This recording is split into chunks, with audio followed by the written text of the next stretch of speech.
थानेवाल खून सफेद हो गया। हकीकी भाइयों ने भाई को घरेलू नाचाकी का मुबैना इल्जाम लगाकर कत्ल कर दिया। 25 साल उस्मान को कत्ल करने के बाद नाश को जहानिया रोड लाहौर मोड़ के करीब फेंक दिया। अहले इलाका ने नाश को देखकर थाना सिटी पुलिस को इतला दी, जिस पर थाना सिटी पुलिस मौका पर पहुंच गई। पुलिस ने गला कटी नाश के शवाहिद इकट्ठे करने के बाद कत्ल हकीकी भाइयों की मदयत और गवाही में मुकदमा दर्ज करके कार्रवाई का आगाज कर दिया, जिस पर डीपीओ नईम अजीज सिंधु ने एसडीपीओ इमरान सदर सर्कल की जेरे निगरानी टीम तश्कील दी। टीम ने अंधे कत्ल का सुराग चंद दिनों में लगाकर रिपोर्ट डीपीओ को भिजवा दी, जिस पर डीपीओ ने दोनों हकीकी भाइयों को गिरफ्तार करके शामिल तफ्तीश करने के अहकामात जारी कर दिए। दौरान तफ्तीश 25 साल उस्मान के कत्ल हकीकी भाई इमरान और सुफियान निकले। मुल्ज़मान दोनों भाइयों ने मुबैना तफ्तीश के दौरान इतराफ जुर्म किया है कि हम अपने भाई को पहले गला दबाकर और बाद में तेज धार आले से गर्दन काट दी। डीपीओ नईम अजीज सिंधु ने मीडिया से गुफ्तगू करते हुए कहा कि ये एक ब्लाइंड केस था जिसकी जो कि उसके मकतूल के भाई इरफान की मदीयत में पर्चा दर्ज हुआ,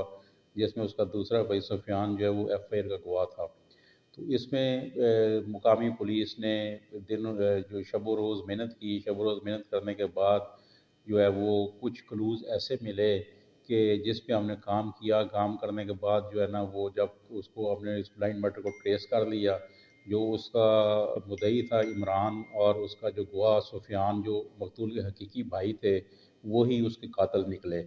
जब उनसे इंटेरोगेशन की गई कि आपने जो है इतना सफाकाना कत्ल क्यों किया है, अपने सके भाई को आपने मार दिया है, तो उन्होंने दौरान इंटेरोगेशन बताया कि ये अब इसके ना हमारी बीवियों के साथ नाजायज़ तल्लुकात थे जो हमसे बर्दाश्त नहीं हो रहे थे। तो हमने फिर इसको गला दबाया, गला दबा के इसको जो है ना एक तेज़ धार आले से कत्ल करके इसकी लाश जो है वो सब्ज़ी मंडी के करीब जाके फेंक दी।